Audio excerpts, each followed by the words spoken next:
So in water treatment, we are going to discuss about the hardness of water, which is one of the important uh, property of water, and different types of hardness of water, and estimation of hardness of water by using complexometric titration, and different kinds of techniques like internal treatment method and external treatment method for the treating the water or for estimating the water hardness, and finally municipal water treatment or drinking water treatment, and some of the small techniques like reverse osmosis. So now we will start with the introduction of water. Like water is most abundant material, you all know, and the most important engineering application of the water is, that is, it will be used as a solvent for most of the industries, because it is having the property of dissolving almost all the substances. So water is used as a solvent in all industries like paper, textile, polymer industry, glass, ceramic. In all the industries it will be used as a solvent, and moreover in most of the industries it will be used as a coolant. So when the hard gases will be released from the industries, that hard gases will be first passed through the circulation of a water, so that what will happen, the hard gases will be cooled down because of the flow of the water. So in most of the industries water is also used as a coolant. So you all know that 70% of the earth crust will be filled with the water, but not all the water will be utilized for the industry purpose as well as for the human purpose, in the domestic purpose, because it is having most high concentration of dissolved salts. Only 1% of the water will be used for domestic as well as for the industry purpose. So different constituents of water, it is having the two elements of hydrogen, one element of oxygen, and also available in solid, liquid, and gaseous states. Now coming to the important property of the water, that is the hardness of the water. So how you will be able to identify whether the given sample of water is a hard water sample or soft water sample? That is by the usage of the soap. When we are using the water with the soap, if the soap is giving high foam or lather, then the water is known as the soft water. And if the water is soap is not giving, or if the water sample is not giving foam, and instead of formation of foam, if it is giving a white precipitate or dirty color precipitate, then the water sample is known as the hardness. So hard hard water. So hardness is the characteristic of water which describes about the soap consuming capacity of the water. And what is the reason behind the hardness of water is due to the presence of dissolved salts. It is not the ions, not cations separately nor anions separately. They are the salts which are present in the dissolved state in water. That salts are the chlorides, carbonates, sulfates, bicarbonates, nitrates of calcium and magnesium, and some of the salts of iron and also other heavy metals. So because of the presence of these salts, what will happen is the soap will not give lather with the hard water. So for example, if we take soap, the simple formula of simple soap is sodium stearate, that is C17H35COONA. It is sodium stearate, the formula of simple soap. When we are using this soap with the hard water, the hard water is containing the salts like calcium chloride or calcium bicarbonate, or the other salts with the calcium or calcium carbonate, calcium sulfate. All these salts will give hardness. So when we are using soap with this water containing all these salts, what will happen is the sodium of the sodium stearate will be replaced with the calcium and magnesium of the hard water, so that we will get either calcium stearate or magnesium stearate. Along with that, we will get a byproduct of sodium salt. Now if we see this calcium stearate and magnesium stearate, these are the insoluble salts, and due to the formation of these insoluble salts, water will not give, hard water will not give foam or leather with the soap. So that is about the hardness of the water, which will be identified by the usage of soap with the water. And if the water is having 0 to 17 milligrams per liter of salts, dissolved salts, then the water is known as the soft water. And if the dissolved salts is in between 60 to 120, it is known as moderately hard water. And if it is in between 120 to 180, the water is known as the hard water. And if the salts are present 180 ppm and above, then the water is very hard, and very hard water will not be used for the domestic purpose as well as for the industrial purpose. Now coming to the types of hardness. So we have two different types of hardness based on the presence of dissolved salts. One is the temporary hardness, other one is the permanent hardness. Coming to the temporary hardness, the name itself is indicating that it is temporary, means it can be removed. So temporary hardness of the water is due to the dissolved salts like bicarbonates of calcium and magnesium, and also carbonates of iron. And generally the temporary hardness can be removed by boiling the water. When we boil the water, then what will happen is at that high temperatures, the temporary hardness causing salts like calcium bicarbonate or magnesium bicarbonate, they will decompose to form the precipitates. So calcium bicarbonate will be precipitated as calcium carbonate, whereas magnesium bicarbonate will be precipitated as magnesium hydroxide. So these precipitates can be further removed by using normal filtration process. By using a cloth filter or by using a mechanical filter, we will be able to remove these precipitates. So in this way, what we are doing, we are going to remove the temporary hardness causing salts from the water. Now if you boil the water and after that if we filter, the water will be free from the temporary hardness causing salts. So this is about the temporary hardness. Now coming to the other type of hardness, that is the permanent hardness of water. So permanent hardness of water is also known as the non-carbonate hardness, because it is due to the presence of chlorides and sulfates of calcium and magnesium. And for iron also, ferrous sulfate will give permanent hardness. So carbonates, the salts of carbonates will give temporary hardness. So temporary hardness can be known as the carbonate hardness, whereas permanent hardness, it is not due to the carbonates of the calcium and magnesium. So it is known as the non-carbonate hardness. And permanent hardness, the name itself is indicating it is difficult to remove the salts which are giving permanent hardness to the water.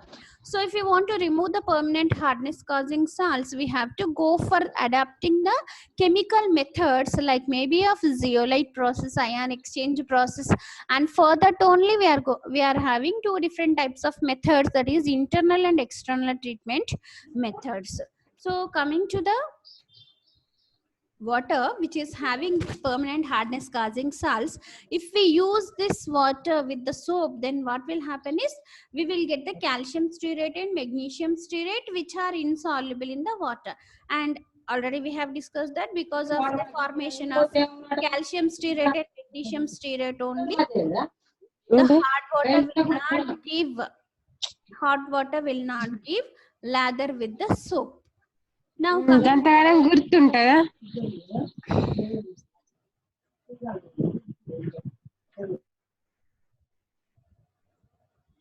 Now coming to the units of hardness. So generally used unit that we use either parts per million or milligrams per liter. But apart from these two units, we are also having the degree Clark and degree French. So we are using 4 different units to express the hardness of water in the hard water. Parts per million, it indicates, and everything, whenever we are expressing the hardness of water, we will express only in terms of calcium carbonate. If we tell that 1 ppm means 1 part of calcium carbonate present in million parts of water, means whatever the way we are expressing, that we are indicating only the calcium carbonate equivalent. But you may be having one doubt, because most of the salts will be giving hardness to the water. When we are expressing only in terms of calcium carbonate, what happens to the hardness of remaining salts? The answer is we have to convert the remaining salt's hardness also into milligrams of calcium carbonate or equivalents of calcium carbonate. For that, we are having one formula. After completing the revision of theory part, I will also discuss about the numericals on the hardness of water. By that time, I will tell you the formula and how to calculate the hardness of water based on the given quantity of different salts. So but for now, so when we are expressing the hardness of water, always we will express only in terms of calcium carbonate equivalents. So 1 ppm indicates that 1 part of calcium carbonate equivalent hardness present in million parts of water, that is 10 to the power of 6 parts of water. And milligrams per liter means milligrams of calcium carbonate equivalents of hardness causing salts present in 1 liter of water. So here 1 milligram per liter equals to 1 ppm. And coming to the degree Clark, this is also one of the unit, that is the British unit to represent the hardness of water. 1 degree Clark is nothing but 1 part of calcium carbonate equivalent hardness causing salt present in 70,000 parts of water. Whereas degree French, this is the French unit to express the hardness of water. 1 degree French is nothing but 1 part of calcium carbonate equivalent hardness causing salt present in 10 to the power of 5 parts of water. So for all these, we have to convert the hardness of different salts into equivalents of calcium carbonate. Then only we will be able to express the hardness of water. So we'll be having the relationship between all the unit, that is also important. 1 milligram per liter equals to 1 ppm, that is equals to 0.07 degree Clark and 0.1 degree French. So that is the relationship between all the units, and which will be important formula for expressing hardness during the numerical problems. So now, till now we have discussed about the types of hardness and the units of hardness. So now coming to the softening of hard water. So what is the necessity to soften the hard water? Because the hard water is having different kinds of dissolved salts, and that water will not be useful for the domestic purpose as well as for the industrial purpose. And in the industry, if we are using the hard water, it will create lot many boiler troubles in the boilers. So to remove that, as we all know, prevention is better than cure. So instead of using the hard water directly in the boilers and in all the industries as solvent, so if we are able to remove the soft hardness causing salts from the water, that is during the softening process. So if we are able to remove all the different hardness causing salts from the water, then that water will fit for using in the industry as well as in the domestic purpose. So that process, the process of removing hardness causing salts, whether that is of temporary hardness causing salt or permanent hardness causing salt, the process of removing hardness causing salts from the water is known as a softening of hard water. So for that, we are having two different treatment methods. One is the internal treatment method, other one is the external treatment method. So this internal and external are with reference to the boilers. So in the boilers itself, if we are going to treat the water, then that methods are known as the internal treatment methods. And outside of the boilers, external means outside of the boilers, that is before the entry of the water into the boilers, if we are able to remove the hardness causing salts from the water, that method is known as the external treatment method. So internal and external are in reference with the boilers, and the process of removing hardness causing salts from the water is known as the softening of hard water. So in detail, we will discuss about the different types of internal treatment method and external treatment method. So now coming to the first treatment, that is the internal treatment method. And internal treatment is also known as the conditioning method, because here inside the boiler itself, we are going to add some chemicals to convert the harmful hardness causing salts into harmless salts. So we are going to add some chemicals within the boilers, hence this method is also known as the conditioning method. So the internal treatment method includes the removal of hardness causing salts from the water within the boiler tubes. So the principle for the internal treatment method is very important, which includes three processes. One is known as the precipitation, other one is the compounding, and the third one is the complexation. These three are the different principal methods which are employed for different kinds of internal treatment methods. What is meant by precipitation? Precipitation is nothing but the conversion of salts into the precipitates. All the hardness causing salts are dissolved in the water. When we are taking the hard water, the dissolved salts are present which are giving hardness to the water. Now conversion of the dissolved salts into precipitates is known as the precipitation. So in the precipitation, generally for some kind of internal treatment methods, some chemicals will be added to the boiler feed water so that it will convert the hardness causing harmful salts into precipitates, which will be further removed either by using the filtration process or by using the blow down process.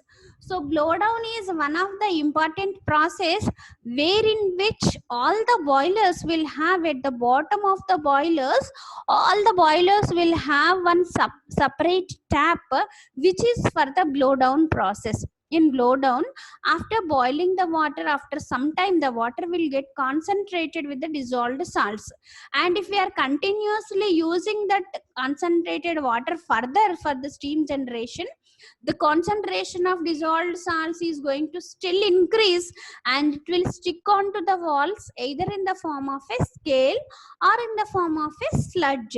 So to prevent that, the concentrated water from the boilers will be replaced with the fresh water in some or other time.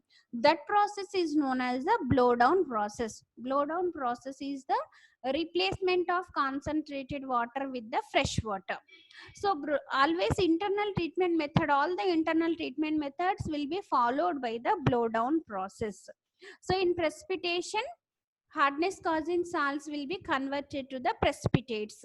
Compounding, this is also one of the technique where the hardness causing dissolved salts will be converted to compounds which will present within the water but will not do any harm to the boilers and also will not impart any kind of hardness to the water. The other principle for the internal treatment method is complexation. In complexation, some of the chemicals, suitable reagents or chemicals will be added to the boiler feed water so that the hardness scale forming substances will be converted to the complexes. The complexes will be soluble in the water and will not harm to the boilers.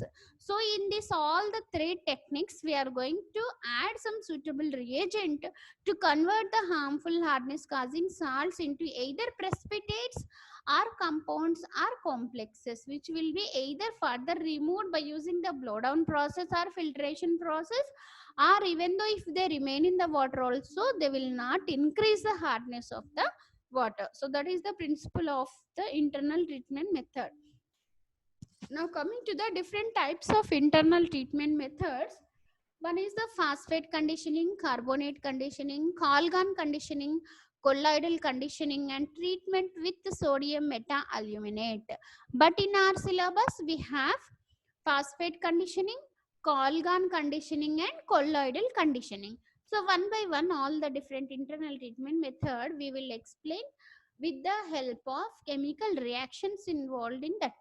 So phosphate conditioning. So addition of phosphating agents to the hard water within the boilers is known as the phosphate conditioning.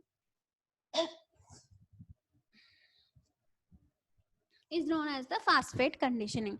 In phosphate conditioning, three different types of phosphating agents will be used to treat the water. one of the agent will be sodium phosphate. It is the important phosphating agent. When we add sodium phosphate to the boiler feed water, which is having the dissolved hardness causing salts, like example calcium chloride, this is also giving hardness to the water. Now what will happen is the sodium will replace the calcium, like interchange of ions will takes place, where the phosphate of the sodium phosphate will form compounds. This is the example for compounding process in the internal treatment method, and calcium phosphate is formed. And when we have discussed about the different salts which are giving hardness to the water, calcium phosphate will not give any hardness to the water, as well as it will form a non-adherent precipitate, which will be further removed by the blow down process, and along with that we will get the sodium chloride as the byproduct. And the sodium chloride will not impart hardness, it is salty, but it will not impart any hardness to the water. So in phosphate conditioning, by adding phosphating agents like sodium phosphate, the hardness causing salts will be converted to the phosphates of calcium and magnesium. This reaction we have written for the calcium, the same thing can be written for the magnesium also. The calcium and magnesium phosphates are non-adherent, non-sticky precipitates, which will be further removed by the blowdown process. So here, based on the acidity of water, we can go for the usage of three different types of phosphating agent. Sodium dihydrogen phosphate, this one NaH2PO4, sodium dihydrogen phosphate, which is acidic in nature and which will suit for the water which is basic in nature, opposite character. So the other phosphating agent is disodium hydrogen phosphate, which is weakly alkaline in nature and which will suit for weakly alkaline as well as weakly acidic water. And the third one is sodium phosphate, which is alkaline in nature, and this is the best used phosphating agent because it will not only convert the calcium salts into phosphates but also maintains a pH between 9 to 10, and that pH is suitable for the water to form the complex of calcium and magnesium ions. So most commonly used phosphating agent is sodium phosphate, which is alkaline in nature, maintains the pH between 9 to 10. So whenever you are expressing the hardness, different types of internal treatment methods, you have to explain what is the definition of it. Then you have to explain what will happen when it is added to the water, and also the chemical reaction involved in that. Okay, now carbonate conditioning. This is not in your syllabus, but sodium carbonate will be used for the carbonate conditioning. And when we use sodium carbonate, calcium sulfate, calcium chloride, magnesium sulfate and magnesium chloride, that is permanent hardness causing and scale forming salts of calcium and magnesium, they will be converted to calcium carbonate, which is non-adherent loose sludge and which can be removed by using the blow down process. So when we are using the sodium carbonate for the carbonate conditioning, we have to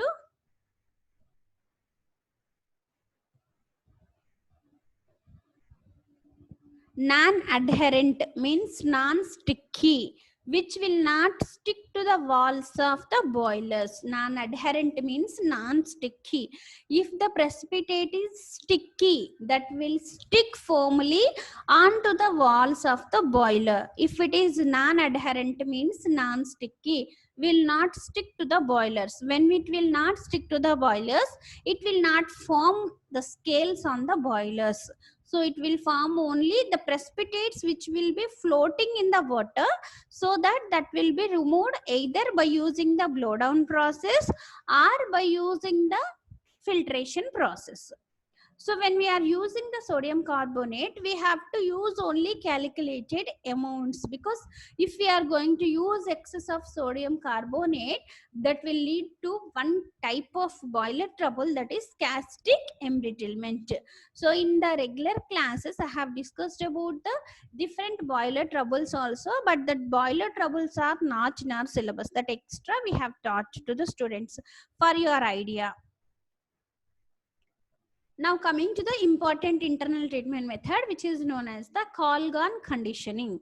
So using Colgan as a conditioning method, in a conditioning method, that is known as the Colgan conditioning. Usage of Colgan for the removal or conversion of hardness causing scale forming substances into harmless substances is known as the Colgan conditioning. Colgan is nothing but sodium hexametaphosphate. Na6T6O18 is the formula for Colgan.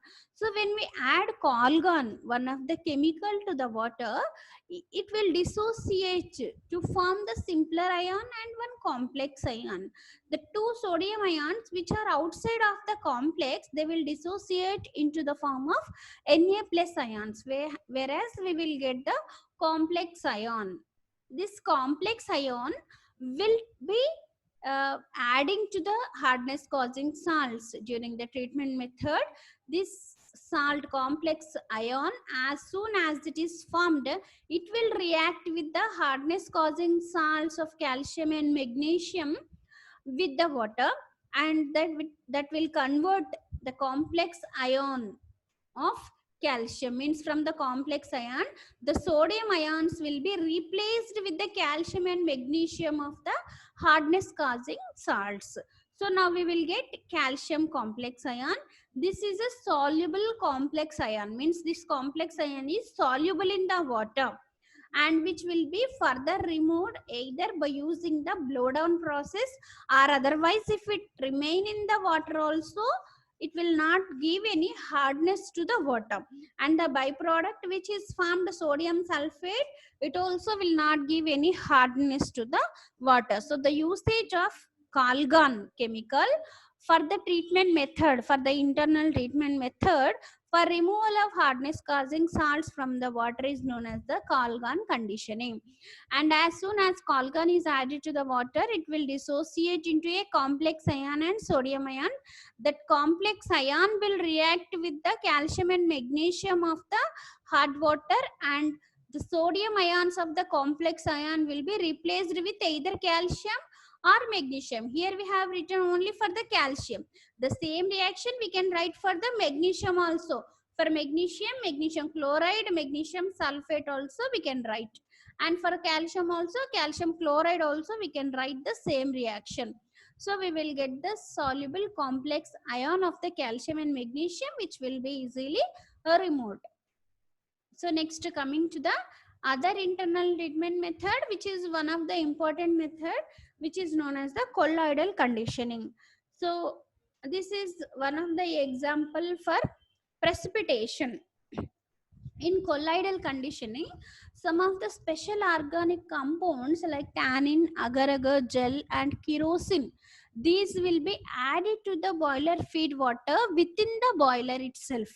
Now when we add these chemicals, these will spread into the water, and these will get absorbed by all the hardness causing salts, and the size of that salts is going to increase to colloidal size, and that colloidal size particles are non-sticky and loose, so they will not stick onto the walls, so that easily they can be removed by using the blowdown process. After some time, that can be removed by using the blowdown process. So this is about the colloidal conditioning of water. In colloidal conditioning of water, the hardness causing dissolved salts will be converted to colloidal size particles by adding some special substances like tannin, agar-agar gel and kerosene.